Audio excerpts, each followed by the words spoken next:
Bom dia para todo mundo que está aqui. Estou iniciando a gravação, a gente já trocou uma ideia antes. E vou fazer uma pequena recapitulação do que a gente viu no encontro passado. A gente ficou até a página 83, e até o relato na página 83, a gente percebe que é o Franklin contando o relato dele como um prisioneiro comum. Ele deixa isso muito claro, que ele não está ali falando da questão dele como um pesquisador, mas sim de um prisioneiro que a lembrança dele, de como foi estar no campo de concentração. A gente descobre por que ele começa a fazer esse relato, porque até hoje eu nunca achei assim, tipo, por que Franklin escreveu esse livro? Como é que surgiu essa ideia? Na verdade, a gente percebe no livro na página 83,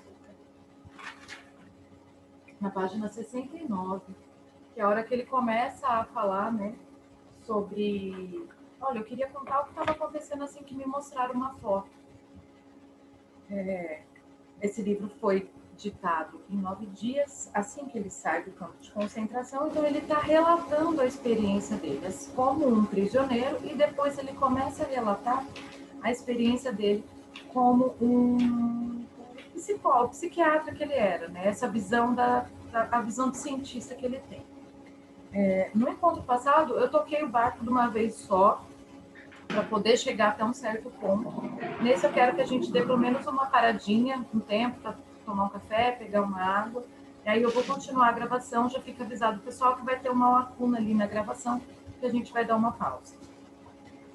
Para quem participou, para quem já viu, o que vocês têm alguma coisa para falar a respeito de até onde a gente leu, alguma coisa que lembra, alguma coisa que ficou faltando, que eu poderia ter dado um pouco mais de ênfase antes da gente continuar?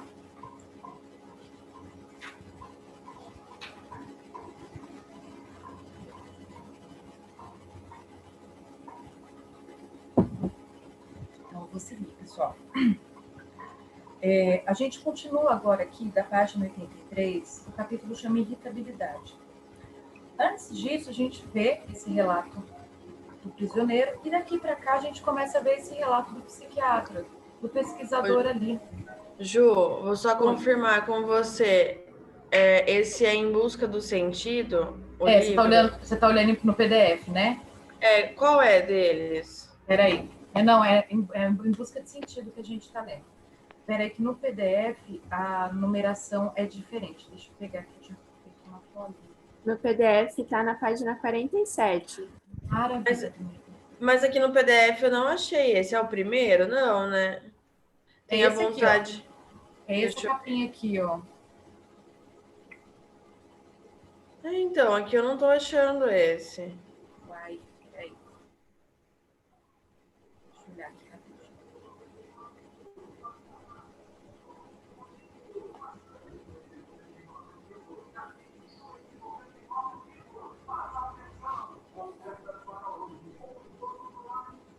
Nossa, verdade, aqui não tá ele. Mas deixa eu ver se eu consigo te mandar. Ele não tá aqui no grupo, nesse...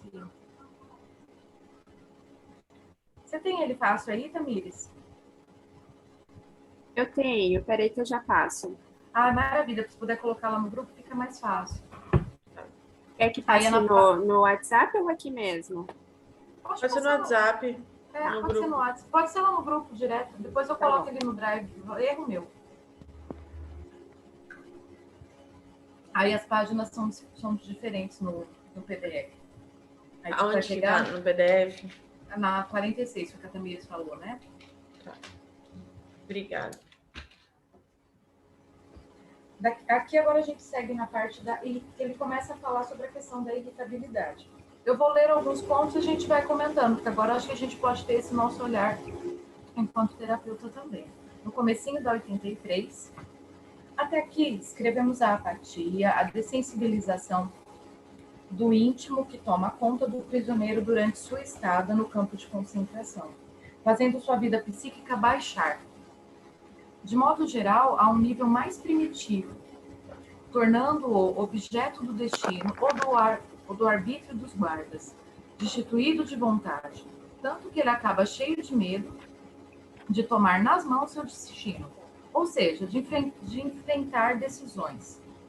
A apatia tem ainda outras causas e não pode ser entendida apenas como mecanismo de autodefesa da alma, no sentido mencionado. Há também causas da natureza fisiológica, é o que vale também para a irritabilidade, e qual, além da apatia, representa uma das mais eminentes características da psique do prisioneiro. Entre as causas fisiológicas estão, em primeiro lugar, a fome e a falta de sono. No próximo parágrafo, existe ainda outro fator a contribuir com a apatia e a irritabilidade, que é a ausência daqueles tóxicos da civilização, que normalmente servem para atenuá-las, isso é, a nicotina e a cafeína. No meio do parágrafo, começa com antes. Antes, cada um de nós havia sido alguém, mais um motivo dessa questão da irritabilidade. Ou ao menos julgava ser. Agora, no entanto, é tratado literalmente como se fosse um ninguém. Não há dúvida que o amor próprio, quando ancorado em áreas mais profundas e espirituais, não pode ser abalado pela situação do campo de concentração. Mas quantas pessoas, quantos prisioneiros possuirão um sentimento de autoestima tão bem firmado?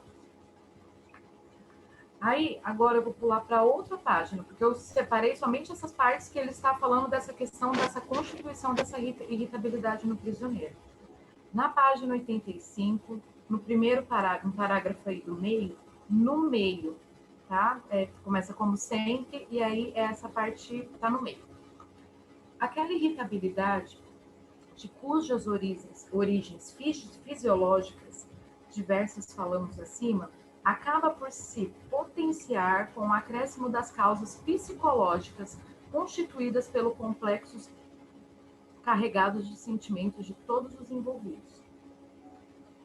Já não causa surpresa que o acúmulo assim originado acabe em pancadaria entre os prisioneiros.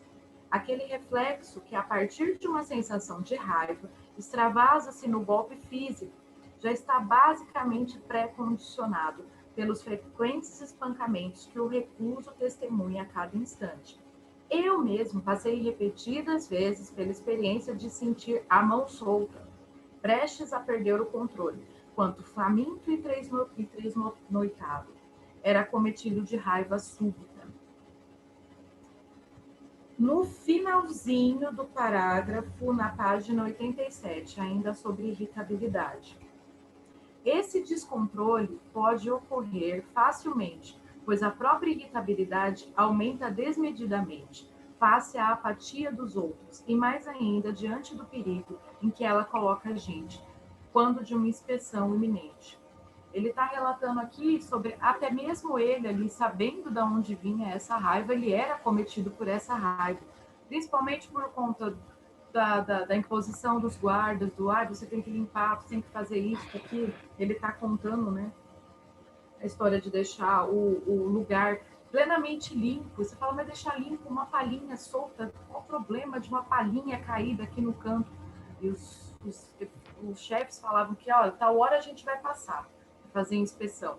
Ou muitas vezes não passava e deixava o prisioneiro ali, né, o médico que era responsável no galpão dos doentes, esperando essa recepção, e não vinha. Então, mesmo apáticos, mesmo com fome, mesmo com sono, a raiva extrapola.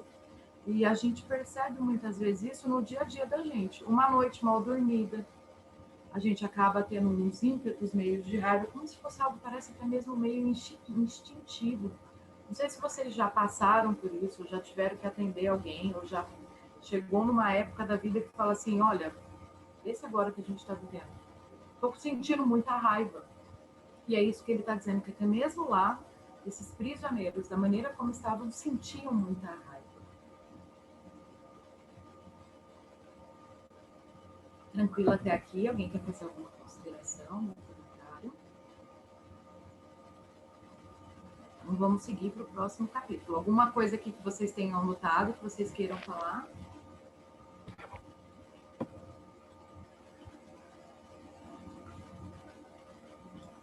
O próximo capítulo é a liberdade interior. No comecinho aí, eu vou ler as partes mais importantes que estão aqui, porque esse capítulo começa começa a surgir capítulos que são importantes para a logoterapia, que a gente vai aprendendo os conceitos mesmo da própria teoria. Essa tentativa de descrição psicológica e explicação psicopatológica dos traços típicos com que a estada mais demorada no campo de concentração marca a pessoa parece dar a impressão de que, afinal de contas, a alma humana é clara e forçosamente condicionada pelo ambiente. Eu vou pular e eu vou para uma outra partezinha aqui também dentro desse parágrafo, que ele colocou entre aspas. Ele faz essa pergunta, né? Parece que tudo aqui é forçado pelo ambiente. Aí ele pergunta, então onde fica a liberdade humana? Não haveria ali um mínimo de liberdade espiritual no comportamento, na atitude, frente às condições ambientais ali encontradas? Será que a pessoa nada mais é que um resultado de múltiplos determinantes e condicionamentos, sejam eles de ordem biológica, psicológica ou social? Seria a pessoa apenas o produto aleatório de sua constituição física, da sua disposição caracterológica e da sua situação social? Eu acho que a minha língua não soltou ainda por falta de mais café. O que vocês acham dessas perguntas que ele está mesmo fazendo sobre essa questão? Alguém quer pontuar alguma coisa? Alguém consegue responder essas perguntas? Ele tenta pontuar, né, na verdade, o nosso livre-arbítrio, né? Como eu posso não ser uma influência do meio, né, mas o que eu posso fazer? Né? Existe um conceito que é chamado de livre agência, ou seja, eu não sou livre no sentido de livre-arbítrio pleno, mas eu tenho a livre agência nas minhas escolhas, nas minhas decisões, mas algumas coisas eu sou condicionado a tê-las, né, permanente. Né? Então, essa livre agência é o que Frankl está trabalhando. Né? Eu tenho como agir escolhendo tomar algumas decisões. Algumas coisas eu não tenho como decidir. Por exemplo, eu não tenho como escolher onde eu vou nascer, eu não tenho como escolher as minhas características genéticas, as predisposições de problemas que eu tenho, né? As vivências minhas, as dores emocionais, aquilo que está agrupado a minha parte genética, eu não tenho como modificar, mas eu tenho como abordar de uma forma diferente, me posicionar de uma forma diferente. Então, essa livre agência é permitida. Né? É exatamente isso, só que muda o nome. A gente só fala mesmo do conceito de liberdade na logoterapia. Que o ser humano, ele se autodetermina. São coisas... mas é isso mesmo. Só muda a palavra, não é livre agência. Na logoterapia não tem esse nome. É a liberdade mesmo. A liberdade do ser humano frente a se posicionar. Mesmo a liberdade para se posicionar. Independente, ele não é livre ele não é livre dos seus condicionantes, das suas condições genéticas, do ambiente onde nasceu, da família onde nasceu, da questão social. Ele não é livre, mas ele é livre para se posicionar frente a isso. Mas é isso mesmo, Rodrigo, o que você falou está correto. Só a questão da nomenclatura, que aí conforme a gente for aprofundando nos outros livros, a gente vai tomando. Isso vai ficando bem claro. Vai tornando claro, né? Vai ficar. A gente vai deixando, vai ficando bem claro, porque aí a gente. É igual quando vai dando nome e já entende o conceito, né? O conceito já entende. Mas você está correto. Continuando ainda sobre a liberdade interior, lá na página 88, no meio desse primeiro capítulo, lá no meio, quase para o final. E mesmo que tenha sido poucos, não deixou de constituir prova que no campo de concentração se pode privar a pessoa de tudo, menos a liberdade última de assumir uma atitude alternativa frente às condições dadas. E havia uma alternativa. É exatamente isso que o Rodrigo estava explicando agora, que a gente estava conversando.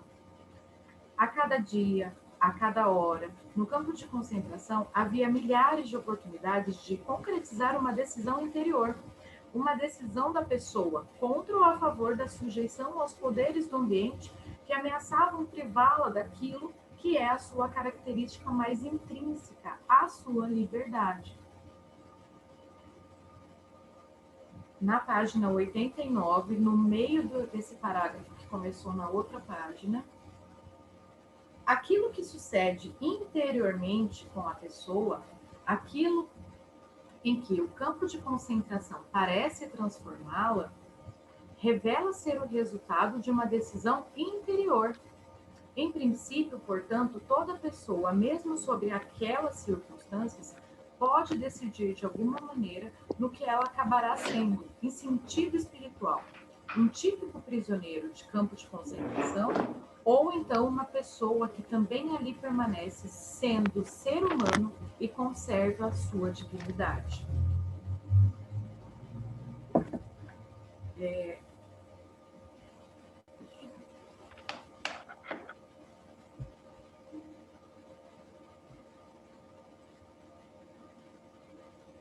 No próximo parágrafo, ele faz uma citação do Dostoiévski. Dostoiévski afirmou certa vez: temos somente uma coisa, não ser digno do nosso planeta. Guardem isso quando a gente for falar sobre valores de atitude, tá? Que é algo quando a gente for aprofundar realmente na teoria. Na página 90, no comecinho lá da linha, o sentido da existência, que consiste precisamente na atitude com que a pessoa se coloca face à restrição forçada de fora para seu ser. Lembra só dessa palavra atitude, questão de existência, que lá para frente a gente vai aprofundar. Continuando ainda, vou ler mais algumas linhas.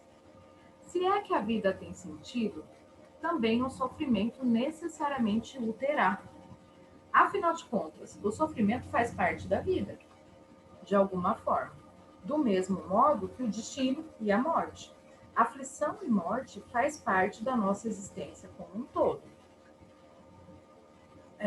Esse aqui é um ponto que muitas vezes existem, eu vou ler esse último parágrafo, e que é um dos parágrafos que algumas vezes ele entra com aquelas definições erradas da logoterapia, tá? Mas isso aqui é muito importante para a gente deixar bem certinho. A maioria preocupava-se com a questão: será que vamos sobreviver ao campo de concentração? Pois, caso contrário, todo esse sofrimento não tem sentido. Em contraste à pergunta, que me afligia era outra: será que tem sentido todo esse sofrimento, essa morte ao nosso redor?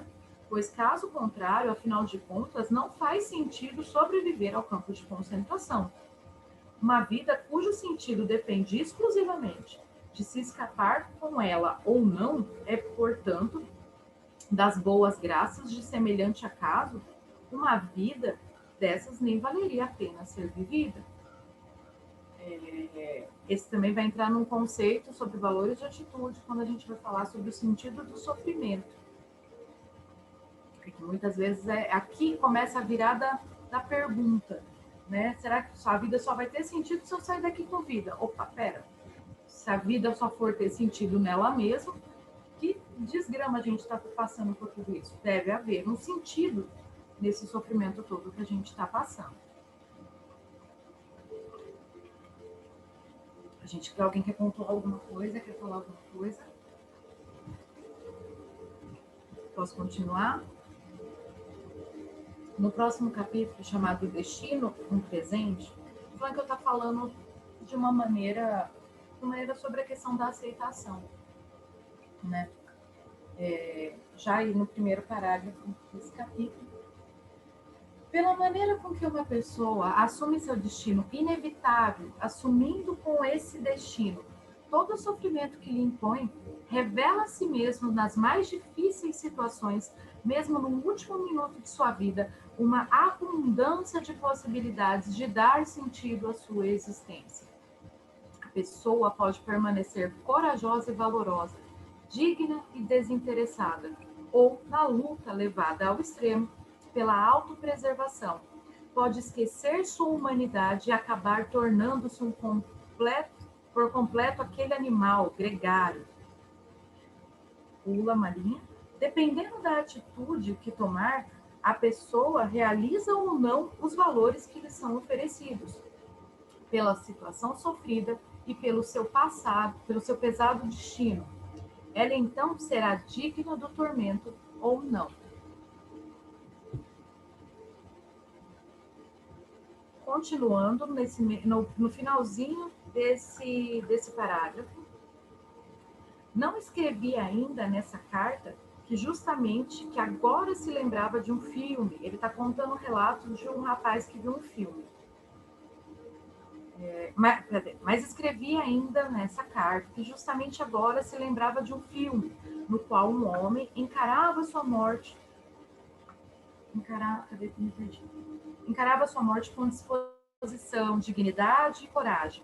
Naquela ocasião, quando assistiu ao filme, esse nosso paciente pensara que só pode ser um presente do céu caminhar em direção à morte com essa atitude, de cabeça erguida. E agora, escrevi a ele, seu destino lhe dará essa chance. Eu coloquei aqui nesses pedaços, e Fabi...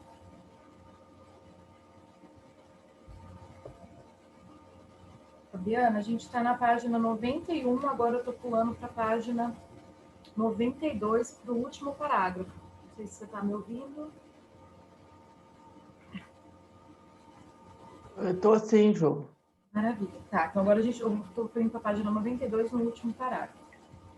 O que o Franca está falando? É sobre a aceitação desse sofrimento. Ele está contando, ele coloca esse pedaço da questão do enfrentamento da morte com dignidade, com a cabeça erguida, com essa questão mais humana. Ele conta o relato de um prisioneiro de um paciente que assistiu um filme e fala sobre, relata essa lembrança desse filme, né? Chamado Ressurreição, baseado no romance de Tolstói. E agora ele vai contar uma outra morte de uma outra moça, né? Nesse momento final e último. Essa jovem sabia que teria que morrer nos próximos dias. Quando falei com ela, ainda assim estava bem disposta. Sou grata ao meu destino por ser assim tão duro comigo.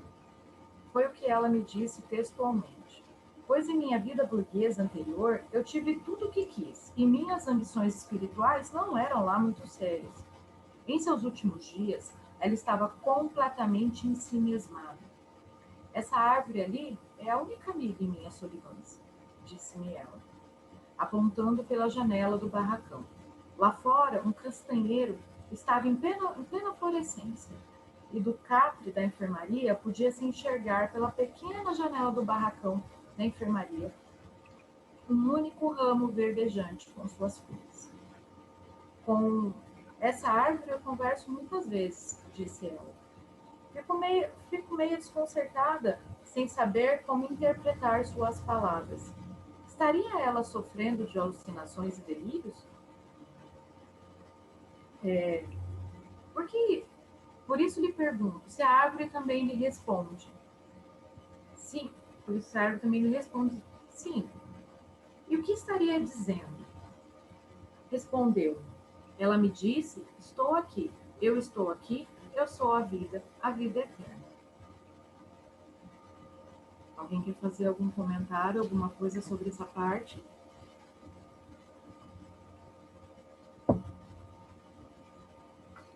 Alguém ficou com alguma dúvida, alguma coisa que quer dizer sobre essa parte, quando a gente começa a falar sobre a morte, sobre essa disposição desse aceitar essa morte, desse entendimento, se alguém tem alguma experiência, alguém já leu alguma coisa sobre isso? Porque esses são daqueles assuntos que muitas vezes a gente... Não é todo mundo que gosta de mexer com ele, de olhar para ele, que é o da nossa própria finitude também, né?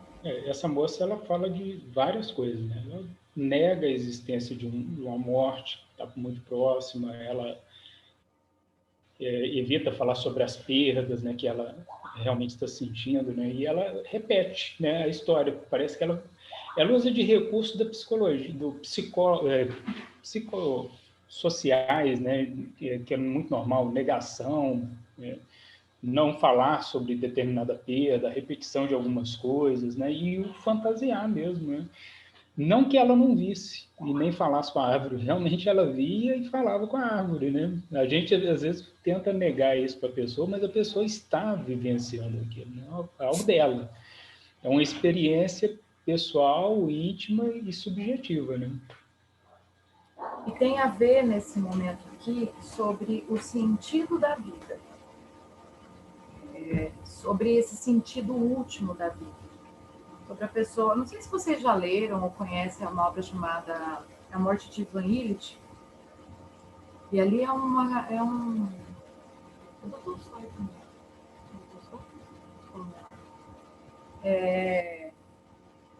E lá ele conta, né, essa última experiência do paciente terminal. E a hora que o paciente, que esse homem, o Ivan Illich, ele chega na própria finitude dele e fala: caramba, o que eu fiz da minha vida? É um livro curtinho, e vale muito a pena ler também, porque muitas vezes a gente não quer dar conta. Acontece muito porque a gente não tem mesmo que fazer isso, a gente está na vida ali. Sobre a nossa própria finitude, na situação onde a gente está vivendo agora, a gente está com essa questão da nossa própria finitude bater na nossa porta a todo momento. É pensar assim, putz, eu estou aqui, mas pode ser que eu não esteja. Ah, mas eu não tenho comorbidade, eu não tenho... A probabilidade é pequena. De repente a gente escuta alguém com uma idade próxima ou até mais novo que morreu. Então é aquela coisa, parece uma bagunça, uma angústia constante. Pode acontecer, pode não acontecer, o que eu estou fazendo? E isso fica aqui. Tem um ano que a gente está com essa morte, a morte nos lembrando que está com a gente a todo tempo. E isso é angustiante e cansativo. Não sei se vocês percebem isso dessa mesma maneira. E aí, entra aqui nesse próximo capítulo onde a gente vai ler, uma situação que a gente realmente está vivendo agora. Talvez com um pouco menos de intensidade. Na verdade, não está um pouco menos de intensidade, não, mas o começo da quarentena ficou muito nessa condição. E a gente está nela também, que é a existência provisória. Não sei se para quem leu, se conseguiu fazer alguma correlação com o momento que a gente está passando. Eu vou ler os pontos que eu marquei. Se vocês quiserem pontuar alguma coisa, a gente continua seguindo e fiquem à vontade, tá? Pode me interromper também a hora que vocês quiserem. Análise da existência provisória. No meio desse primeiro parágrafo, a observação psicológica dos reclusos no campo de concentração revelou que somente sucumbe às influências do ambiente no campo, em sua evolução de caráter, aquele que entregou os pontos espiritual e humanamente. Mas somente entregava os pontos aquele que não tinha mais em que se segurar interiormente, em que deveria e poderia constituir seu apoio interior. Eis a nossa questão. Eu disse sem falar a ponto de interrogação. Essa pessoa está no meio de uma frase aqui, tá? Eu pontuei algumas coisas dentro desse parágrafo. Ele não conhece o prazo da sua libertação. A sua existência é provisória. Provisória sem um prazo. Então, ele está preso, né? Eles estão presos, sem saber o que há de vir do futuro. Para outra página, no meio do parágrafo, desse primeiro parágrafo, na página 90. Ela também não consegue mais existir voltada para o futuro, como faz uma pessoa numa existência normal. Concomitantemente, altera-se toda a estrutura de sua vida interior. Começam a aparecer sinais de decadência interior, como os conhecemos também em outras áreas de vivência. Numa situação psicológica idêntica, encontra-se, por exemplo, um desempregado. Também sua existência se tornou provisória e também ele, de certo modo, não pode viver voltado para o futuro, em função de um alvo nesse futuro. Tem um porquê do Frankl pontuar a questão do desempregado aqui nesse momento, porque entra na questão de neurose dominical e tem a ver com as neuroses noogênicas. A gente vai ver isso mais aprofundado mais para frente, mas tem um porquê dele pontuar nesse momento desempregado. Mas a gente pode colocar realmente também a nossa condição.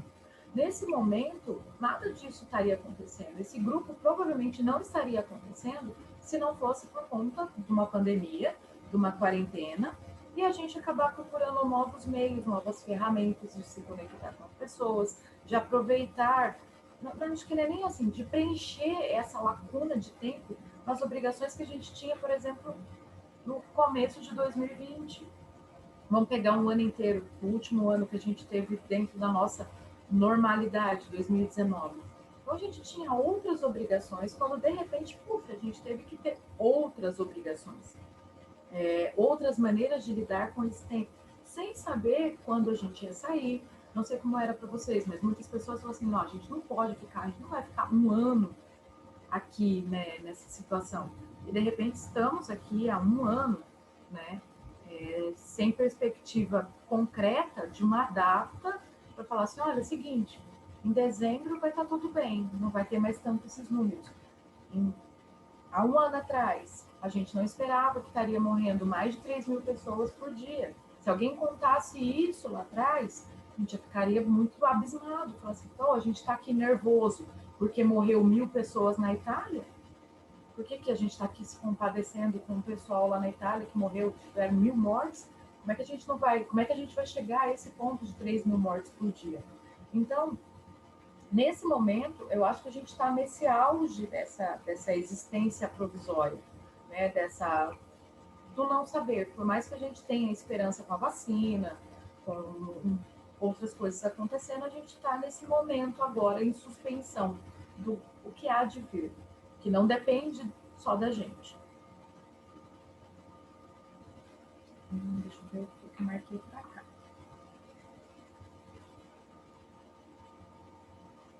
Na página 95, Frankl, ele usa uma expressão, essa questão está bem no meio aqui, eu só marquei essas duas expressões. Essa questão de se sentir um cadáver vivo. É como se a única coisa que ela tivesse, que o prisioneiro que está ali, que ele tem como certeza, é da sua própria morte. Isso é uma coisa que a gente tem certeza, mas como a gente tem planos para continuar, a gente tem um futuro, a gente está aqui estudando nesse momento porque a gente sabe o motivo, o porquê que está estudando. Então, a gente não pensa nessa nossa finitude a todo tempo.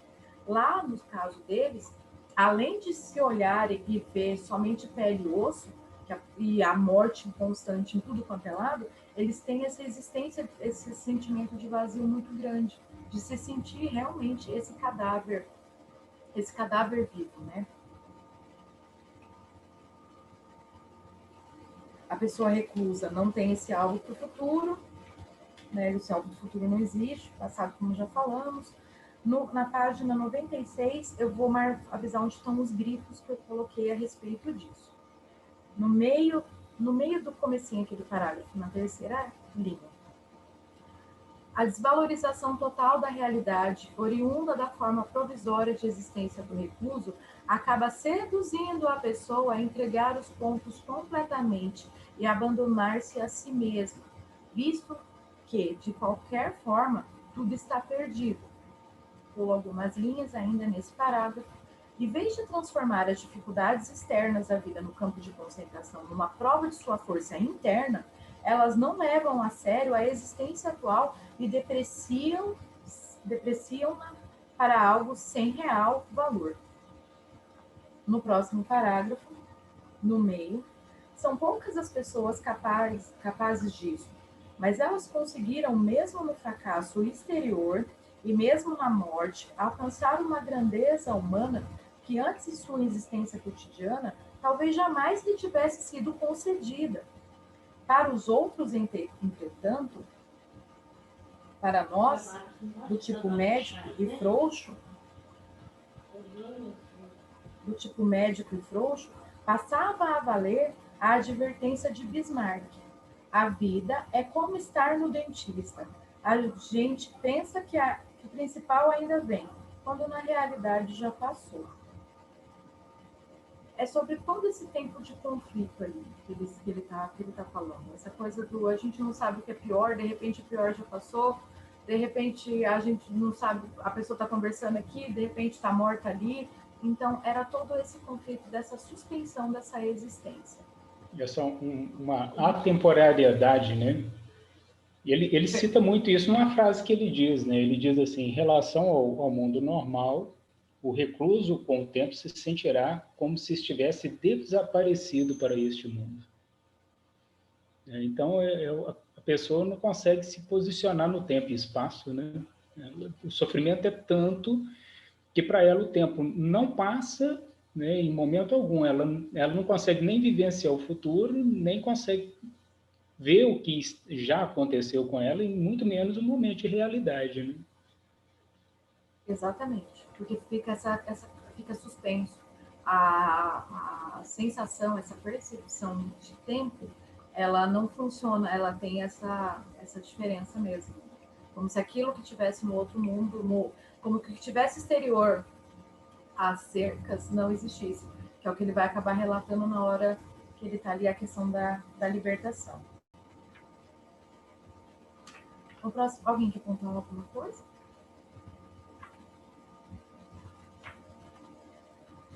Nesse capítulo, como Spinoza como educador, eu vou marcar algumas partes que é sobre o que ele está dizendo, o que é isso que ele está dizendo aqui sobre essa questão do Spinoza como educador. Então, a gente já pode pular para a página 98, no finalzinho desse parágrafo aqui, desse parágrafo que começa na 97. Diz Spinoza em sua Ética: a emoção que é o sofrimento deixa de ser sofrimento no momento em que dela formamos uma ideia clara e nítida. Tudo que está aqui para trás, né, ele acaba dizendo que é sobre essa questão desse tormento diário da existência, do campo, vejo esse vislumbre de futuro, falando sobre sobrevivência, porque ali é o... Ô, Ju, Oi? nessa parte que ele fala que ele aplicou um truque de se imaginar no auditório falando, seria um exemplo de autodistanciamento? Sim. Ah, tá. Obrigada. É um exemplo, sim, porque muitas vezes é aquela coisa para você. Bom dia, Marcelo. Bom dia. Olha que bonitinho que ele tá. Como ele tá grandão.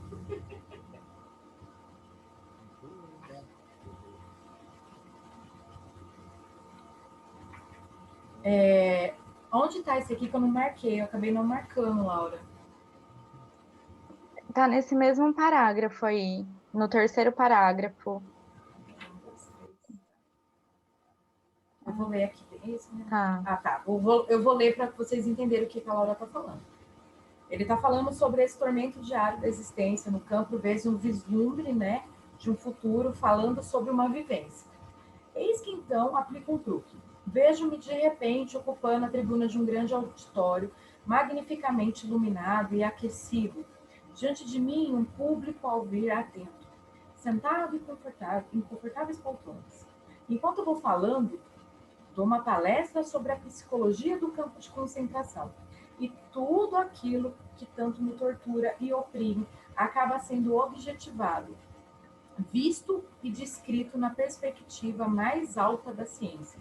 Através desse truque, consigo alçar-me, de algum modo, acima da situação, colocando-me acima do tempo presente e de um sofrimento, contemplando-o como se já estivesse no passado, como se eu mesmo, com todo o meu tormento, fosse objeto de uma interessante investigação psicológica, por mim mesmo empreendida. Diz Spinoza em sua Ética: a emoção que é sofrimento, deixa de ser sofrimento no momento em que dela formamos uma ideia clara e nítida. Ele começa, obrigada, Laura, por ter puxado essa parte, eu não me atendi, não marquei dessa maneira para poder explicar. Na hora que ele começa a imaginar que ele está como ele mesmo relatando o sofrimento dele, ele traz o sofrimento dele para a realidade e ele fala o que ele está dizendo, o que ele está sofrendo. E sim, nesse momento ele se autodistancia do sofrimento que está aqui. Essa condição de autodistanciamento é uma das coisas que a gente muitas vezes aplica na clínica. É uma técnica que dentro dela tem mais outras três técnicas que a gente... Três coisas que a gente analisa para ver se o paciente realmente está conseguindo trabalhar essa questão do autodistanciamento. Por isso que muitas vezes a gente fala que dentro, o que no Em Busca de Sentido, qual que é uma das grandes importâncias dele? A gente vê a parte da logoterapia, ele mesmo aplicando entre ele alguns conceitos que a gente vai ver mais desenhados e esmiuçados, ele traçando aqui, porque aqui é como se fosse um esboço, o rascunho, não que a logoterapia tenha sido desenvolvida aqui, mas o rascunho dessa prática terapêutica muitas vezes ali. Por mais que muitas coisas ele já tinha deixado pronto, já tinha escrito, já tinha nome, ele só está vivenciando e aplicando nele mesmo. No próximo parágrafo, na página 98 também, no parágrafo que começa aqui, quem não consegue mais acreditar no futuro, seu futuro está perdido no campo de concentração. No futuro, tal pessoa perde o apoio espiritual, sucumbe interiormente e decai física e psiquicamente. Geralmente, isso acontece de forma até bastante repentina, numa espécie de crise, cujos sintomas o recluso relativamente experiente conhece muito bem. Cada um de nós temia aquele momento em que se manifestava pela primeira vez essa crise. Não em si próprio, pois então já teria sido indiferente, e sim em seus amigos. Geralmente essa crise se configura da seguinte maneira. A pessoa em questão, certo dia, ficava simplesmente deitada em seu barracão, e ninguém conseguia persuadi-la a botar roupa, ir ao lavatório, ou mesmo a se apresentar na formatura da chamada. Nada mais surtia efeito. Nada lhe metia medo, nem súplicas, nem ameaças, nem golpes, tudo em vão. O sujeito simplesmente ficava deitado, não se mexia, e quando uma doença provocava essa crise, a pessoa se negava, inclusive, a ser transportada para o ambulatório, ou tomar qualquer medida em prol de si mesma. Ela entrega os pontos, fica deitada, até nas próprias fezes e urina, pois nada mais lhe interessava. A questão desse autodistanciamento, a questão desse se projetar para o futuro, a questão ainda de ter essa questão de imaginar o sentido desse truque que ele mesmo usou, não é que vai fazer a pessoa sobreviver ao campo de concentração, mas vai fazer ela não sucumbir. Isso que Frankl vai deixando claro, de não ir ao fio, como ele mesmo já disse, que as pessoas acabavam se suicidando os fios eletrificados, é não fazer esse tipo, é não sucumbir à própria existência, é não acabar morrendo aqui. E aí ele vai dar um exemplo dessa esperança, muitas vezes, e o que acontece ali com a pessoa. No meio desse primeiro parágrafo,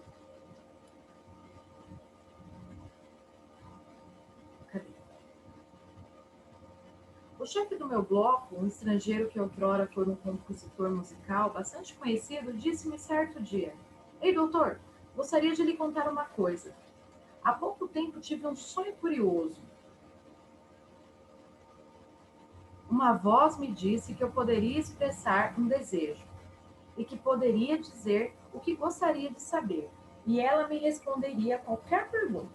Sabe o que eu perguntei? Quero saber quando a guerra terminará para mim. Sabe o que eu quero dizer? Para mim, isto é, queria saber quando seremos libertos do nosso campo de concentração. Se atenha a uma pergunta, tá? Eu quero saber quando nós seremos libertos, mas ele perguntou quando a guerra ia acabar para ele. Ou seja, quando terminarão nossos sofrimentos. Perguntei-lhe quando tiver esse sonho. Em fevereiro de 1945, respondeu. Estávamos no começo de março. E o que te disse, então, a voz em sonho? Continuei perguntando, bem baixinho, ele me segredou. Em 30 de março. Deu-se, no finalzinho, a última linha. Deu-se então o seguinte, em 29 de março, aquele companheiro foi repentinamente atacado de febre alta. Em 30 de março, no dia em que ele acordou com a profecia, a guerra e o sofrimento para ele chegaria ao fim. Ele caiu em pleno delírio, e finalmente entrou em coma. No dia 31 de março, ele estava morto. Falecera de tifo enzimático. Quem conhece as estreitas relações existentes, estou no próximo parágrafo, relações existentes entre o estado emocional de uma pessoa e as condições da imunidade do organismo, compreenderá os efeitos fatais que poderá ter a súbita entrega ao desespero e ao desânimo. Em última análise, meu companheiro foi vitimado porque sua profunda decepção pelo não cumprimento da libertação pontualmente esperada reduziu drasticamente a capacidade imunológica de seu organismo contra a infecção de tifo enzatemático já latente. Paralisaram-se sua fé no futuro e sua vontade de futuro, acabando seu organismo por sucumbir à doença. Assim, a voz de seu sonho acabou prevalecendo. Não foi que ele... Vocês conseguem perceber a diferença entre que não foi um sonho premonitório, mas foi a hora que chegou ali, mais ou menos essa questão do fim da quarentena. Putz, a gente está aqui há um ano disso, não era para estar aqui há um ano, e as pessoas sucumbindo também a isso. Vocês conseguem perceber alguma certa relação? Que, na verdade, foi a data chegando e aquilo não se cumprindo e o organismo dele respondendo a isso? Igual a chegada da vacina, né? Todo mundo assimilava a chegada da vacina à libertação nossa, né? E aí chegou a vacina e essa libertação não aconteceu e tem muita gente que está sucumbindo por causa disso. Está morrendo por causa disso. A minha mãe, quando eu era menino, ela foi minha professora de 3 anos da escola, né? E na escola era proibido medicamento. Então, de vez em quando, tinha algumas crianças que ficavam possuídos de dor, assim, dor de cabeça, dor no fundo dos olhos. E como não podia levar nenhum medicamento e dar para as crianças, o que minha mãe fazia? Lá na cantina, ela tinha arrumado um vidro com conta-gotas e ela pedia para as moças da cantina colocar água, sal, vinagre e açúcar.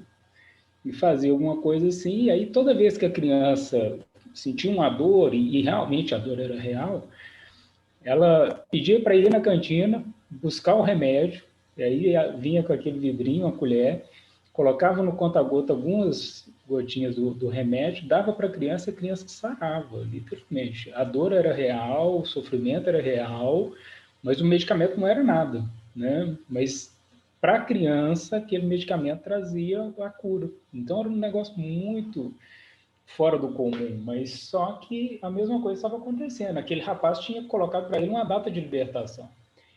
Quando não chegou à proximidade dessa data de libertação, ele se rendeu a tudo, né? Ele se entregou. Isso muito acontece também, às vezes, com aquelas pessoas que estão próximas à morte e que, às vezes, ainda não reconciliaram com um ente querido, né? Que não obtiveram uma visita de alguém que há muito tempo não falava mais com ele, né? E aí, quando aquela pessoa vai lá, a pessoa no outro dia morre, ou às vezes na mesma noite, no mesmo dia, né? Então é um processo de libertação, né? A pessoa se entrega, se rende e se liberta. Isso aí que você acabou de falar é o efeito placebo, e a gente está vendo aqui, na verdade, o efeito placebo acontecendo ao contrário, muitas vezes. Sei lá se poderia poder usar sobre como exemplo. Milena, você havia aberto o microfone? Era bem nesse sentido que ele trouxe mesmo. E assim, quando ele fala dessa premonição, é como se ele se agarrasse a esse sentido, né? Esse agora é o sentido da minha vida, sobreviver até esse dia em que eu serei liberto de alguma forma. E dá a sensação que sucumbir a isso era uma forma dele legitimar esse sentido. Se eu não fui liberto, e esse é o sentido da minha vida, eu preciso legitimá-lo, me entregar a essa doença vai ser uma forma de legitimar o meu sentido. Que eu acho que traz um contraste com aquela história da mulher, né? Ela tinha certeza de quando ela realmente iria morrer, e ela, a partir da notícia, ela atribuiu um sentido. E até quando ela traz a questão da árvore, parece algo tão poético que ela diz que era a vida eterna. Talvez não seja nenhum devaneio, talvez era mesmo essa certeza de que O meu sofrimento até esse dia da morte é uma penitência para que eu alcance essa vida eterna, e tudo para ela foi tendo esse sentido. Mas para ele, como chegou o prazo, não aconteceu, pode ser que ele precisaria legitimar de alguma forma, né? E sucumbir era o ato final, digamos assim. A gente percebe que não é intencional, né? É uma maneira como se a psique, tudo ali que acontecesse, tornasse isso possível de alguma maneira, legitimando isso que você falou. Muito boa sua colocação, muito boa mesmo. E aí, junto com o que a Milena acabou de falar, vai entrar a famosa frase aqui a partir agora na página 101, continuando essa parte. Vou ler as partes que eu pontuei, e aqui está uma famosa frase que é atribuída a Franca, mas que algumas pessoas já estão colocando ela certa, que ela é de Nietzsche. Dissemos acima que toda tentativa de restabelecer interiormente as pessoas no campo de concentração pressupõe que consigamos orientá-las para um alvo no futuro.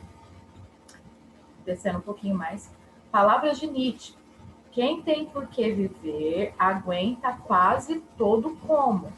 A palavra como, dentro da logoterapia, vai nos remeter a uma questão de onde a gente percebe que a logoterapia trabalha.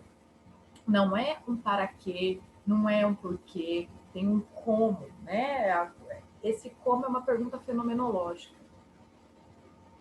No finalzinho desse parágrafo, a expressão típica com quem replicavam a toda e qualquer palavra animadora era sempre a mesma. Não tenho mais nada a esperar da vida. Como se reagirá a essa atitude?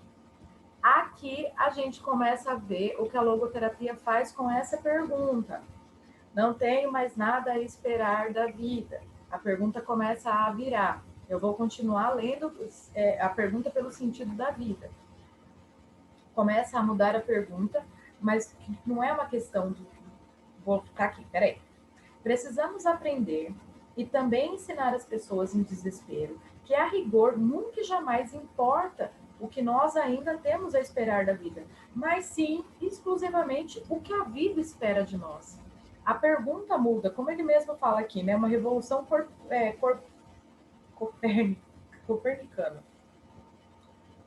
Não é o que eu espero da vida, é o que a vida espera de mim. Quando a gente pensa o que a vida espera de mim, a gente dá uma resposta. Essa resposta tem a ver com a nossa responsabilidade em responder à vida e nos guia para o futuro, nos guia para essa busca do sentido. Eu aprendi com a Clarice, que aprendeu com o professor Tiago Aquino, que a maioria, que a gente fica muito assim, o sentido da vida, o sentido da vida. A questão maior não é o sentido, é a busca. É esse sendo, é esse fazendo, é esse futuro nesse dever ser. Quando a gente olha não só para a questão desse sentido, mas a questão da busca, a gente se lança para o futuro. E aí muda-se a pergunta. É o que a vida espera de mim. E eu respondendo a essa questão. Faz sentido para vocês? Sim. A minha atitude no agora, né? É aquela famosa frase de Léo, né? Um pensador hebreu, né? E judaico. Né? Se não agora, quando, né? Ele usa essa frase em algum momento. Em algum dos livros tem, eu não me lembro agora qual, se não eu quando, se não agora, quando, né? É uma frase de Léo, é um pensador judaico, um escriba. Ele usa, porque como Franco tem todas as raízes no judaísmo, né, então acaba aparecendo bastante. Agora que a gente vai entrar na questão, além dessa pergunta pelo sentido da vida, a gente vai colocar a questão também do sofrimento.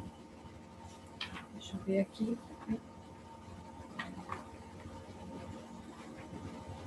Estou me perdendo aqui no livro que ele fechou. Na página 102, vou terminar de ler ali a linha que está na 101. essa pergunta que a gente precisa responder, dando a resposta adequada não através de elucubrações ou discursos, mas apenas através da ação, através da conduta correta. Em última análise, viver não significa outra coisa que não arcar com a responsabilidade de responder adequadamente às perguntas da vida, pelo cumprimento das tarefas colocadas pela vida a cada indivíduo, pelo cumprimento da exigência do momento. Essa exigência e, com ela, o sentido da existência altera-se de pessoa para pessoa e de um momento para outro. Jamais, portanto, o sentido da vida humana pode ser definido em termos genéricos. Nunca se poderá responder com validade geral a pergunta por esse sentido. A vida, como a entendemos aqui, não é nada vago, mas sempre algo concreto, de modo que também as exigências da vida, a exigência que a vida nos faz, sempre são concretas. Pula 2 linhas. Para cada um sempre é algo único e singular. Esse singular a gente começa a achar em alguns textos como irrepetível. Descendo no parágrafo. Mas sempre é assim que toda e qualquer situação se caracteriza por esse caráter único e exclusivo, que somente permite uma única resposta correta à pergunta contida na situação concreta. Em resumo, Frankl está dizendo que a gente vai ver em todos os livros o que é o sentido na vida, algo único, concreto, é uma ação. Ele não é uma elucubração, ele não é uma abstração, ele não é, eu acho que eu vou fazer isso. É uma resposta a fazer algo. Ele é um sendo, o todo o tempo ali. Não sei se isso fica claro e nos outros livros vai acabar ficando claro, mas o sentido ele é único, irrepetível, concreto, realizável por uma pessoa. Ele não é uma elucubração filosófica, uma abstração. Eu acho que o sentido da minha vida é dar uma palestra num TEDx no Japão. Isso é muito distante, é extremamente distante. Mas vamos supor que eu queira colocar que isso para mim é o meu sentido da minha vida. É abstrato, eu não sei como é que eu vou conseguir chegar lá. E se eu não chegar? Então minha vida não teve sentido nenhum? Não, o sentido está nas coisas, está no cotidiano, está no pequeno, está no que a gente faz e como a gente faz no nosso dia a dia. Esse encontro que a gente está tendo aqui agora, nesse momento, isso aqui faz um sentido, por mais que a gente esteja estudando o mesmo livro, a mesma passagem, lendo a mesma coisa, o sentido para cada um, não que o sentido de interpretação do texto, mas o sentido do porquê, de como, esse como do porquê que a gente está aqui, para cada um é diferente. Para cada um vai levar para caminhos diferentes. A gente pode pegar todas as obras, vou estudar a logoterapia, por exemplo, ou vou me tornar uma psicóloga renomada, ou vou trabalhar afinco na clínica. Para cada um, a maneira de como esse sentido acontece, de como é feito, é diferente. Para cada pessoa isso é irrepetível, porque somos seres únicos. Faz sentido isso para vocês? Sim. Tá, vou continuar agora, que esse parágrafo aqui essa parte aqui do livro. Essas partes, elas são bem ricas.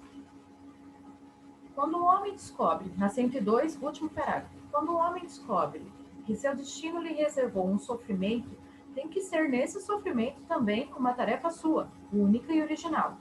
Mesmo diante do sofrimento, a pessoa precisa conquistar a consciência de que ela é única e exclusiva em todo o cosmos dentro desse destino sofrido. Ninguém pode assumir dela o destino, e ninguém pode substituir a pessoa no sofrimento, mas na maneira como ela própria suporta esse sofrimento. Essa também é a possibilidade de uma realização única e singular. Para nós, no campo de concentração, nada disso era especulação inútil sobre a vida. Essas reflexões eram a única coisa que ainda podia nos ajudar, pois esses pensamentos não nos deixavam escapar quando não enxergávamos chance alguma de escapar com vida. O que nos importava já não era mais a pergunta pelo sentido da vida, como ela é tantas vezes colocada, ingenuamente, referindo-se a nada mais do que uma realização de um alvo qualquer através da nossa produção criativa. O que nos importa é o objetivo, no que nos importava era o objetivo da vida naquela totalidade, que inclui também a morte, e assim não somente atribui sentido à vida, mas também ao sofrimento e à morte. Esse era o sentido pelo qual estávamos lutando. O sofrimento como uma realização. Eu vou ler esse pedacinho e, se alguém quiser fazer uma consideração depois dessa parte, no primeiro parágrafo. Uma vez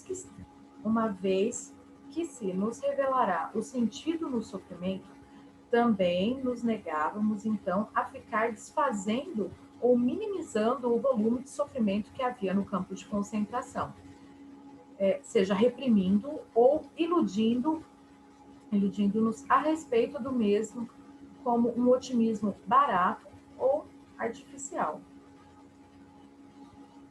É aquela questão do, a gente está aqui sofrendo, né? Mas, pô, tem alguém pior, ou minimizando uma situação, ou aquela coisa, a pessoa está num processo depressivo e dizer algo do tipo, você só fica feliz.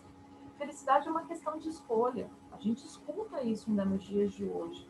2021, com tudo isso acontecendo, ainda tem gente falando que felicidade é uma questão de escolha.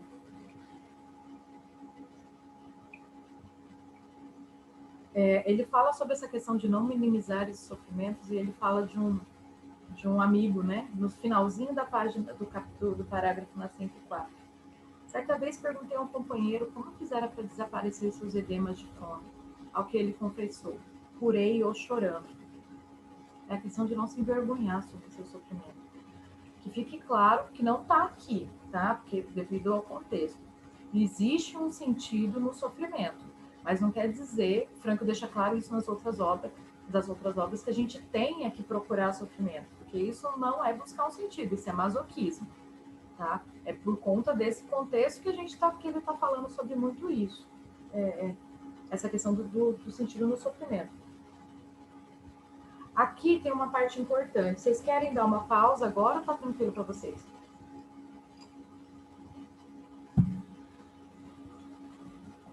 A mim fica a critério de vocês aí, gente.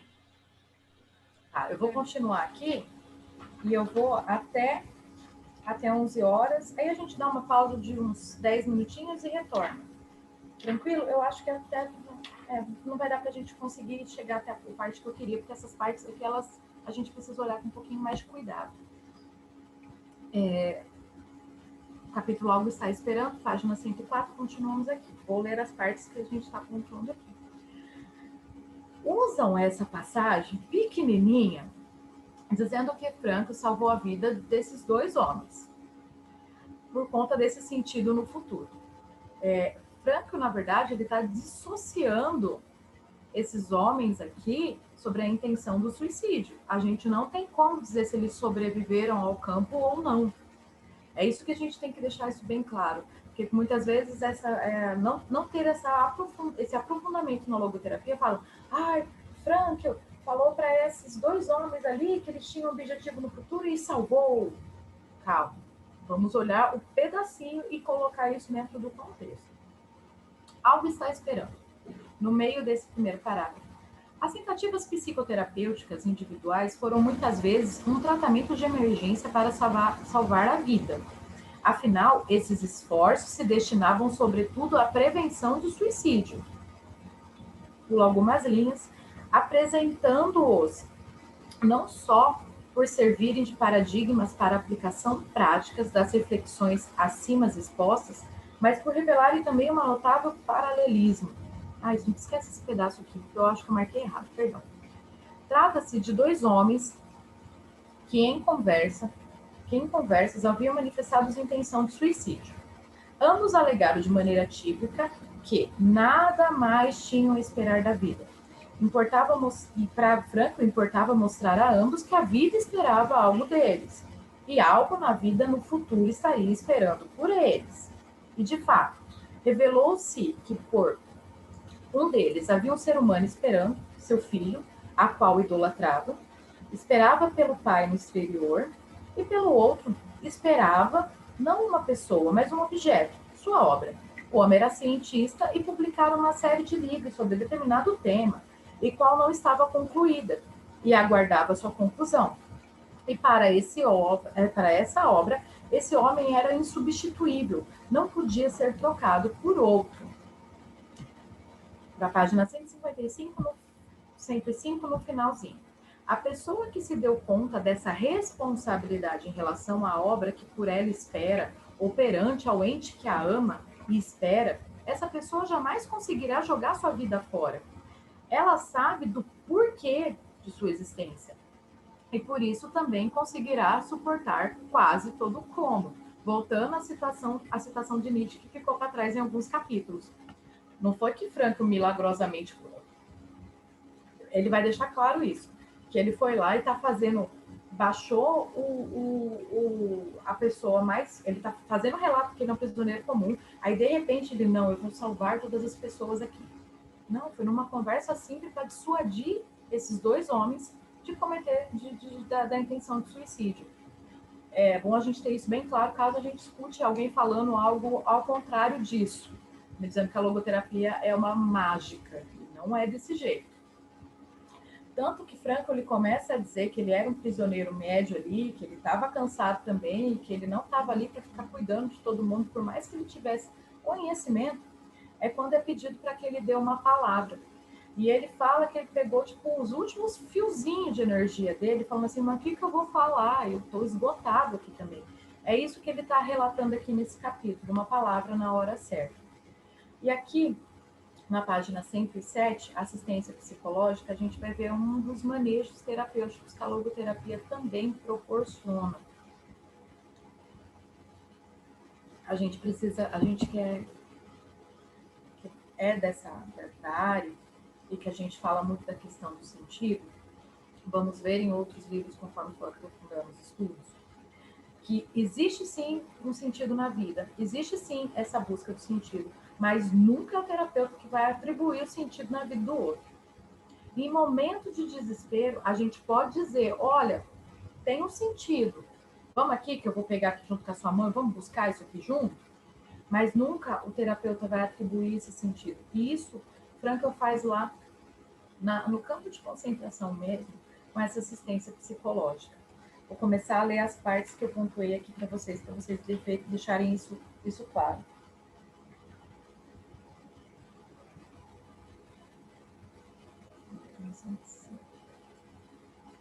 Iniciei por dizer que, olhando objetivamente o futuro, só podia parecer desesperador. Admiti que cada um de nós podia calcular para si mesmo como eram mínimas as chances de sobrevivência. Ainda não chegara ao campo a epidemia de tifo exatemático. Mesmo assim, estimei que em 5% minhas chances de sobreviver. E disse isso a eles. E lhe disse também que, no que dependesse de mim, não perderia a esperança nem desistiria de lutar. Pois ninguém conhece o futuro. Nenhuma pessoa sabe que talvez lhe ocorrerá dentro de uma hora. Não podíamos esperar novidades militares sensacionais para o dia seguinte, e ninguém melhor que nós, com longa experiência de campos de concentração para sabê-lo. Mas muitas vezes surge de repente uma grande chance, no mínimo para um de nós, ser destacado para um reduzido transporte destinado a um comando especial, com condições de trabalho excepcionalmente favoráveis, coisa que às vezes era um anseio e a maior felicidade do recluso. Pula algumas linhas no finalzinho da 107. Aquilo que realizamos na plenitude da nossa vida passada, na abundância de nossas experiências, essa riqueza interior, nada nem ninguém podem tirar. Mas não só o que vivenciamos, também aquilo que fizemos, aquilo que de grandioso pensamos e o que padecemos. Tudo isso salvamos para a realidade. de uma vez por todas. Essas experiências podem pertencer ao passado. Justamente no passado ficam asseguradas para toda a eternidade, pois o passado também é uma dimensão do ser, quem sabe a mais segura. Finalzinho o último parágrafo da 108, encerrando, falei do sacrifício. Disse que ele tem sentido em todo e qualquer caso. Disse que a natureza do sacrifício implica ser ele vivido na premissa de que nesse nosso mundo, no mundo do êxito, nada se alcança com ele. Não venha ao caso se o sacrifício é feito em prol de uma ideia política ou se trata da abnegação de uma pessoa em favor a outra. Claro, aqueles que fossem crentes no sentido religioso puderam entendê-la com facilidade. Mencionei aquele companheiro que no início de sua estada no campo de concentração propusera ao céu um pacto, que seu sofrimento e morte poupassem de uma morte atormentada a pessoa por ele tão amada. Para esse homem, sofrimento e morte não eram sem sentido, mas sim foram dotados do mais profundo sentido em sua função de sacrifício. Ele não queria nem sofrer, nem morrer, sem um sentido. Ninguém de nós queria dar a essa vida, aqui e agora, naquele barracão, naquela situação praticamente sem saída. Esse sentido último foi o propósito das minhas palavras. Pulo algumas linhas, finalzinho do último parágrafo, mas quero confessar aqui que apenas raramente tive a força interior para abrir-me num contato tão íntimo e último com meus companheiros de cruz naquela noite. Certamente deixei de aproveitar muitas circunstâncias externas favoráveis a um contato desse.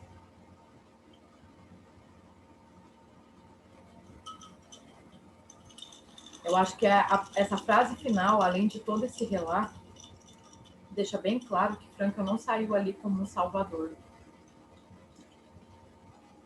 Ele estava ali lutando pela sobrevivência dele.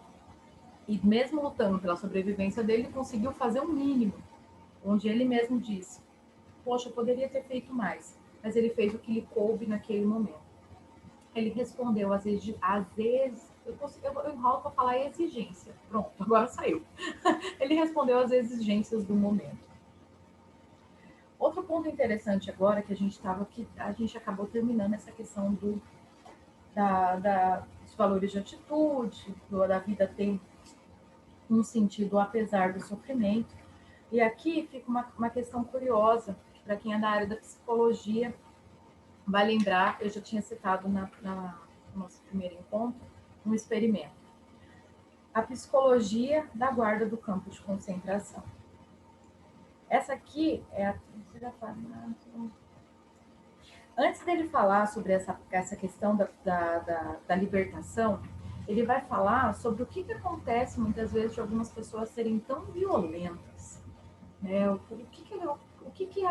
Por que algumas pessoas o são e outras não?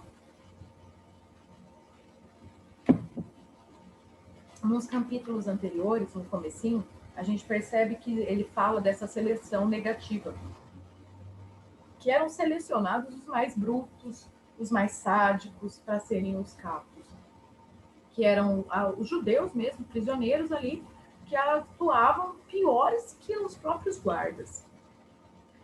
Quem aqui já viu alguma coisa sobre o experimento de Stanford? Síndrome de Lúcifer, né? Esse aí eu não conheço. Ele é nomeado assim, né? Esse experimento, onde que eles colocaram algumas pessoas normais, né? Quando fizeram um contrato para uma experiência de uma semana, né? Ou 10 dias, não sei, ficaram 3, né? E mesmo assim, porque eles viram que o negócio estava dando errado, né? O negócio estava indo além do limite. É verdade, tem esse nome mesmo. É o livro do Zimbardo, o Efeito Lúcifer. Como pessoas boas se tornam más. É um livro bem interessante, que vai encaixar dentro dessa psicologia aqui dos campos de concentração, que o Frankl está dizendo. Né? Existiu realmente... Tem um filme que aí no filme eles para poder dar conta do filme, eles vão a cabo até o final desse experimento, e a coisa realmente perde controle. Eu não lembro o nome do filme, depois eu dou uma pesquisada, qualquer coisa eu mando para vocês. Mas o que o Franco está dizendo aqui nessa parte, em maneira resumida, a gente pode ver nesse experimento de Stanford, feito pelo Philip Zimbardo. E aí, Franco deixa claro uma coisa, lá na página 111, no finalzinho, que não podemos simplificar as coisas dizendo: os prisioneiros são anjos e os guardas são demônios. Porque existia bondade até mesmo ali em alguns guardas, e é isso que Franco acaba relatando. E aqui, eu vou ler, no meio do parágrafo da 112, esse parágrafo aqui do meio da 112. De tudo isso, podemos aprender que existem sobre a Terra duas raças humanas, e realmente apenas essas duas. A raça das pessoas direitas e das pessoas torpes. Ambas as raças estão amplamente difundidas, insinuam-se e infiltram-se em todos os grupos. Não há grupo constituído exclusivamente de pessoas decentes, nem unicamente de pessoas torpes. Nesse sentido, não existe grupo de raça pura. Dá para ver como ele ainda está incomodado, tá doendo essa questão, né? Quando está toda essa questão da Segunda Guerra. E assim também havia uns e outros sujeitos decentes no corpo do guarda, no corpo da guarda. No meio desse último parágrafo, o ser humano como ele é uma liga do bem e do mal. E o finalzinho, essa parte é muito importante, muito bonita. Ficamos conhecendo o ser humano como talvez nenhuma geração humana antes de nós. O que é então o ser humano? É o ser que sempre decide o que ele é. É o ser que inventou as câmaras de gás, mas é também aquele ser que entrou nas câmaras de gás ereto com uma oração nos lábios. Acho que várias vezes a gente já viu essa passagem, o que ele está dizendo aqui. Que a gente tem essa dualidade, né? Esse bem e mal dentro de nós mesmos. A gente luta muitas vezes com isso, com algumas atitudes, algumas pessoas mais, outras menos. E que não adianta falar assim, então tá, como ele mesmo diz, os prisioneiros são anjos e os guardas são ruins. Sendo que teve guardas aqui que agiram com bondade, ele mesmo relata. Gente, vamos terminar aqui, a gente dá uma pausa e volta rapidinho, pode ser? Eu vou terminar aqui porque tá acabando, que agora essa parte aqui, a terceira fase, após a libertação, a gente percebe por que tem tão poucas páginas. Ele acabou de ser liberto, né? É um momento ali, ele está vivendo essa fase, ele ainda não sabe. Então, ele está deduzindo, ele está inferindo algumas coisas, ele usa alguns conceitos aqui, mas ele está vivenciando, porque esse livro foi ditado 9 dias após a libertação. Dessas partes, o que eu pontuei aqui, está na página 114. Literalmente, no meio do segundo parágrafo, começa com a noitinha, mas essa frase aqui. Desaprendemos o sentimento de alegria. Será necessário aprender de novo a alegrar-se. Eles se sentem fora do mundo, excluídos do mundo. Tudo que está à volta ali é novo. Eles vão precisar novamente aprender a se alegrar. É como se a alegria tivesse fosse algo irreal, né? E Franco começa a pontuar essas partes. É como se, de repente, como ele mesmo fala aqui, né? Sobre o ponto de vista psicológico, continuando o último parágrafo da 114, pode-se chamar de verdadeira despersonalização aquilo que os companheiros libertos experimentaram. Tudo parece real e improvável. Tudo parece apenas um sonho. Ainda não se consegue acreditá-lo. Foram demais, muito demais as vezes, em que o sonho nos iludiu nesses últimos anos. Quantas vezes sonhamos que viria esse dia em que nós poderíamos nos movimentar livremente?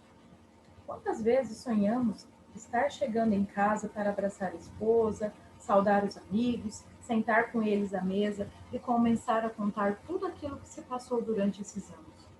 Quantas vezes antecipamos em sonhos esses dias de reencontros e agora realmente teria chegado esse momento, sempre havia 3 silbos estridentes ferindo o ouvido, dando o comando de levantar, arrancando a gente do sono, da liberdade, e como mero sonho se revelava pela enésima vez. E agora? Deveríamos acreditar de uma hora para outra? Agora, essa liberdade seria a realidade verdadeira? Então, todo esse assombro, esse espanto que eles estão passando nesse momento. No último parágrafo da 115,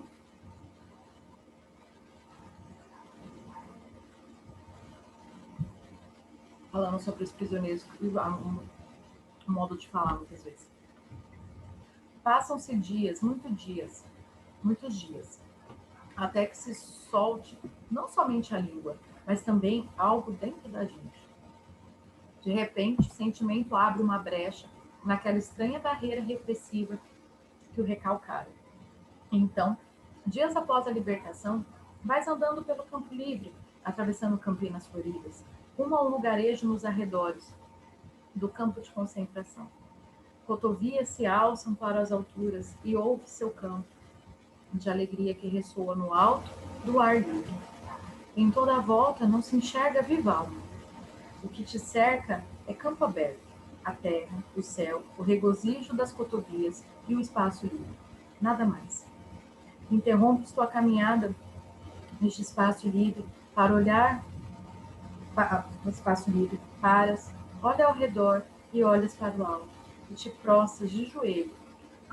Nesse momento, não sabes muito de ti mesmo, nem muito sobre o mundo. Dentro de ti, apenas ouves as palavras, e sempre as mesmas palavras. Na angústia, gritei para o Senhor, e ele me respondeu no espaço livre. Quanto tempo ficastes aqui ajoelhado? Quantas vezes repetistes aquelas palavras? A lembrança já não o sabe dizer, mas naquele dia, naquela hora, começou tua nova vida. Isso sabes. E é passo a passo, não de outro modo, que entra nessa nova vida. Torna-se a ser pessoa. É poético, é bonito, eu não sei se vocês conseguem vislumbrar isso como imagem, da pessoa andando ali no campo e se ajoelhando e falando, tá, o que eu vou fazer daqui para cá? Mas antes disso, se ajoelhando e tá, minha vida tá recomeçando, eu tô vivo, eu passei por tudo isso. É uma sensação, eu não sei se porque eu tô meio sensível, mas é uma sensação muito forte. A me transpassa, né? Essa libertação. Por mais que o futuro seja totalmente imprevisível, né? Esse sentimento de libertação aqui dá para ser sentido. Frankl fala aqui também sobre a questão do alívio da tensão, né? Nesse último parágrafo. E ele usa o exemplo dessa descompreensão repentina. Está no meio desse parágrafo, na 116. Essa descompreensão repentina, esse perigo que são outra coisa em termos de saúde mental, equivale-se ao psicológico da doença do mergulhador.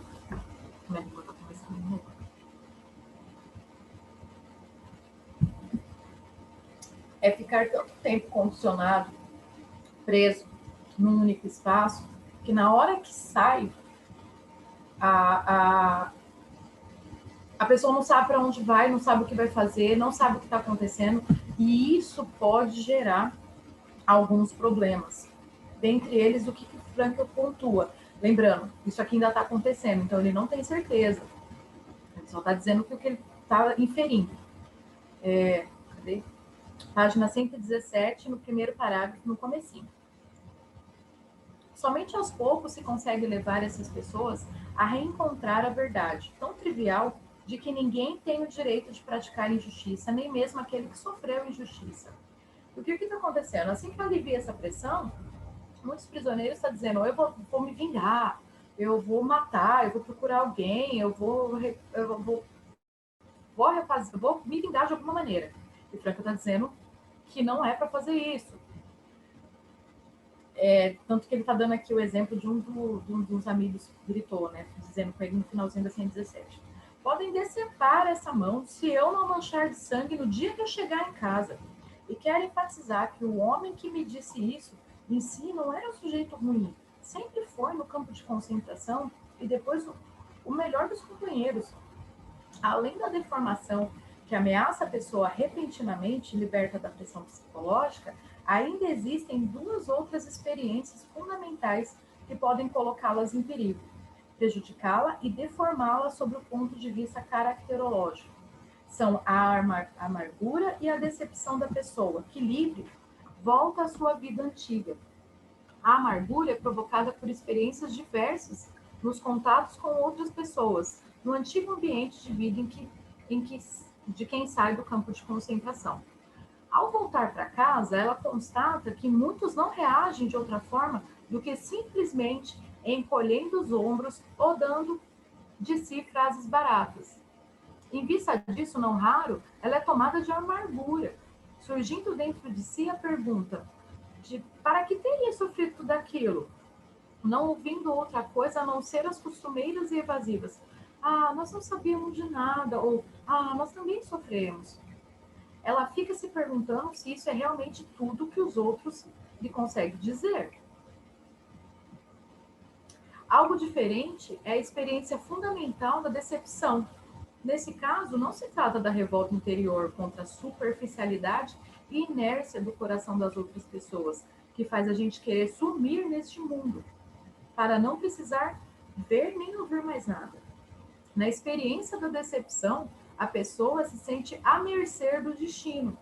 Durante anos a fio, a pessoa acreditou ter chegado ao ponto mais baixo possível do sofrimento, mas constata agora que, de alguma forma, o sofrimento não tem fundo, que aparentemente não existe ponto baixo absoluto. Parece que a pessoa ela chegou no fundo do poço, agora ela descobriu que o fundo do poço é porão. Antes, ao tratarmos as tentativas de reerguer psicologicamente a pessoa que está no campo de concentração, dissemos que era preciso orientá-la para um alvo no futuro, lembrá-la sempre de novo que a vida estaria esperando por ela, que havia alguém esperando por ela. E depois acaba vendo um ou outro que precisa constatar que não há mais ninguém à espera por ele. No campo de concentração, a pessoa era direcionada para o futuro para que ela conseguisse, pelo menos, manter viva essa condição de se manter viva. Mas agora, o que faz? Se muitas vezes aquele futuro que ela estava imaginando não existe mais. Vou continuar até o finalzinho da 119. Estou no finalzinho da 118. Ai daquele para quem não existe mais a razão das suas forças no campo de concentração, o ente querido. Ai daquele que experimenta na realidade aquele momento que sonhou 1000 vezes e o momento vem diferente, completamente diferente do que for imaginado. A pessoa pega o bonde, vai até aquela casa que por anos a fio imaginava diante de si e aperta a campainha, bem assim como tanto desejar em seus 1000 sonhos. Mas quem abre a porta não é a pessoa que deveria abri-la. Ela jamais voltará a lhe abrir a porta. Todos no campo de concentração sabíamos e dizíamos um ao outro, não há felicidade sobre a terra capaz de compensar nosso sofrimento. Não esperávamos felicidade. Não era isso que nos sustentava e conferia um sentido ao nosso sofrimento e ao nosso morrer. E, contudo, não estávamos preparados para a infelicidade, essa desilusão que esperava grande parte dos prisioneiros. Foi para muitos deles uma experiência difícil de superar, e era difícil mesmo para um psicoterapeuta enfrentá-la no tratamento do paciente. Essa observação, no entanto, não deveria desanimar o psicoterapeuta. Ao contrário, a dificuldade deve resultar em estímulo, pois constitui desafio e tarefa. De uma forma ou de outra, Para cada um dos libertos, chegará o dia em que, contemplando em retrospecto a experiência no campo de concentração, terá uma estranha sensação. Ele mesmo não conseguirá mais entender como foi capaz de suportar tudo aquilo que lhe foi exigido no campo de concentração. E se houve um dia em sua vida em que a liberdade lhe parecia um lindo sonho, virá também um dia em que toda a experiência sofrida no campo de concentração lhe parecerá um mero pesadelo. Essa experiência do libertado, porém, é coroada pelo maravilhoso sentimento de que nada mais precisa temer neste mundo, depois de tudo que sofreu, a não ser a mão de Deus.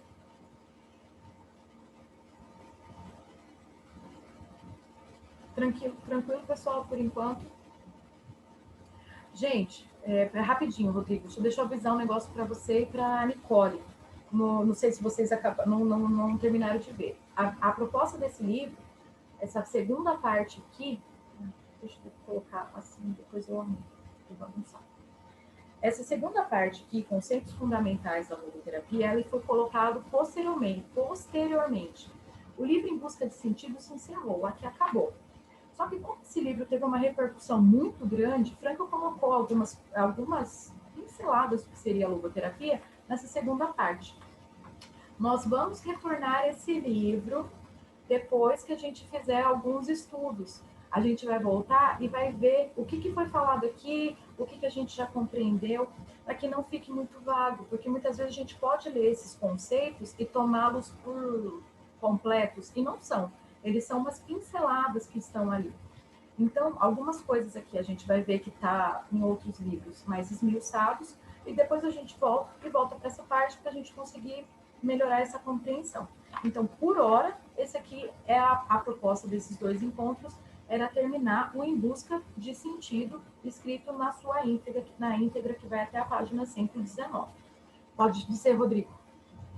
Não, é isso mesmo. Agora vem só uma estrutura, né? Um esqueleto de toda a teoria, né, de Frankl, né, todo o trabalho dele, aí ele coloca só um esboçozinho, né?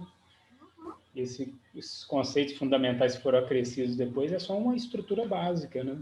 Ele não aprofunda muito mesmo, não. Realmente. Então, para não ficar, porque muitas vezes a gente pode correr esse risco de já chegar, sabe, a gente chega com o olho já meio, como é que é a palavra? Quando a gente já chega tomando por verdade algumas definições, enfim. Por isso que eu fiz essa proposta. Encerramos essa parte. Eu acho que a gente pode fazer algumas considerações, conversar um pouquinho, e depois a gente pode encerrar mais cedo por hoje, para vocês forem tranquilos.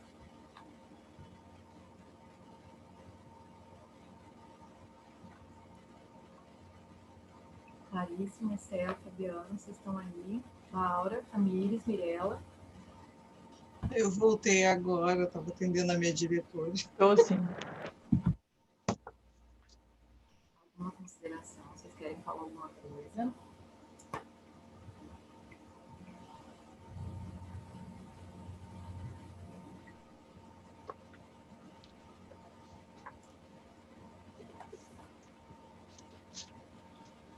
Eu acho que foi muito bem explicado, viu, Juliana? Foi, assim, deu para poder ter uma noção grande, né, da vida mesmo de Frankl, né? E a partir dela é que a gente vai desenvolver o pensamento, né? E como tratar isso, abordar, como aplicar isso aí de fato, não só na nossa vida, como na vida de outros também, né? A gente sabe da importância do livro Em Busca de Sentido. Tem outras resenhas, tem um vídeo do professor Luciano Marques falando sobre a busca de sentido, e ele usa boas partes do livro, e ele explicando toda essa construção é uma das que eu mais gosto. Gosto muito da exposição do professor Luciano Marques de Jesus, ele é muito bom. Está no YouTube, eu não sei se eu já passei para vocês, eu gosto muito, e é muito rico. Então, assim, é uma pincelada dos pontos onde eu acho que a gente consegue encaixar dentro da questão da logoterapia e da análise existencial. Óbvio que a gente agora, nesse momento, vai tirar alguns mitos, né, algumas ideias que tem sobre a logoterapia, sobre a ideia dela ser uma abordagem religiosa, que algumas vezes vem essa ideia errada, ou que ela foi desenvolvida nos campos de concentração. Então, quanto mais a gente ter saber disso de forma correta, menos a logoterapia vai ser ensinada errada. Então, é isso que eu busco aqui, né? Isso que eu acho que todo mundo aqui busca, aprender a maneira certa para poder passar isso para frente, né? Ter base para poder passar para frente. E agora sim, antes de eu encerrar, no mesmo parágrafo assim, a gente conversar um pouquinho, o próximo livro, nossos 2 próximos encontros em abril serão seguidos. Serão dia 10 e dia 17 de abril. Minha proposta, esse livro aqui que a gente vai ler, vocês podem achar tanto nessa capa, o que não está escrito nos meus livros, e a capinha de dentro é essa aqui, ó, dessa nova versão. Como esse livro não é um livro conceitual, ele é um livro de memórias, autobiográfico, para quem já estiver o lendo, eu quero pontuar uma coisa, quero combinar uma coisa com vocês. Marquem aquilo que chamou mais atenção, o capítulo que vocês falam assim, nossa, eu não sabia disso, eu não sabia dessa peculiaridade do Frankl, porque eu quero fazer esse encontro do dia 10 um pouco mais dinâmico, para que a gente consiga terminar esse livro em um encontro. Se não der, a gente faz no próximo, não tem problema. Porque a minha ideia é, a gente termina esse livro no dia 10, porque ele não tem conceitos, ele tem história, e no dia 17, a gente estuda o mapa de conceitos do professor Davi Moisés. Porque depois da gente estudar esse mapa, o livro de maio é o livro do professor Tiago Aquino, onde a gente vai ter o começo do entendimento do que é a logoterapia. Aqui a brincadeira vai ficar mais séria e muito mais gostosa, para quem ainda não aprendeu, ou ainda não sabe nada, ou nunca viu nada da logoterapia. Porque o professor Tiago Aquino, a gente é suspeito para falar, né, Clarice? Tanto que a gente gosta dele, tanto que ele sistematiza as coisas de um jeito muito didático. E esse aqui vai ser o livro que a gente vai trabalhar em maio. Olha só, é um livro pequenininho e a gente vai trabalhar eu espero que em 2 encontros, mas se não der, até 3 encontros para poder terminá-lo. Tranquilo, pessoal? Fiquei chateada que o professor Tiago não vai poder participar da especialização que eu comecei a fazer. O que você está fazendo? Eu estou fazendo do Centro Mineiro de Logoterapia, da Solange. Solange. Aí, semana passada teve aula com o professor Paulo Kreff? Kreff, Paulo Kreff? É. A Clarice teve aula presencial com ele. Mas o Tiago não está conseguindo ser liberado porque ele é professor de federal, né? Parece que não consegue ter liberação. Fabiana, mas ele, o ano passado, ele fez 2 cursos para os alunos dele, mas abriu para a comunidade, assim. E esse ano ele ficou de fazer novamente, então, assim, estou só aguardando ele. O professor Ele Tiago? Aham. Ah, então se você ficar sabendo, você me avisa. Vou ver se eu começo a segui-lo no Insta, não sei se ele tem. Tem, é o Laplay. A Blay? Laplay. Lá? Ah, tá. Laplay. Uhum. É o Insta profissional. O que vocês acham dessa sugestão? Eu não tinha colocado o artigo do professor Davi Moisés na proposta, então é um a mais para que a gente possa compreender, se a gente conseguir realmente terminar esse livro em um encontro, mas também se não der, a gente dá um jeito. O negócio é trazer mais material para cá, para que ninguém fique com dúvida, para que fique mais claro, enquanto a gente estiver caminhando com o grupo. Tranquilo? Eu vou encerrar a gravação, mas a gente pode continuar conversando, tá? Só para o pessoal poder, quem for ver depois, saber mais ou menos o que a gente já combinou.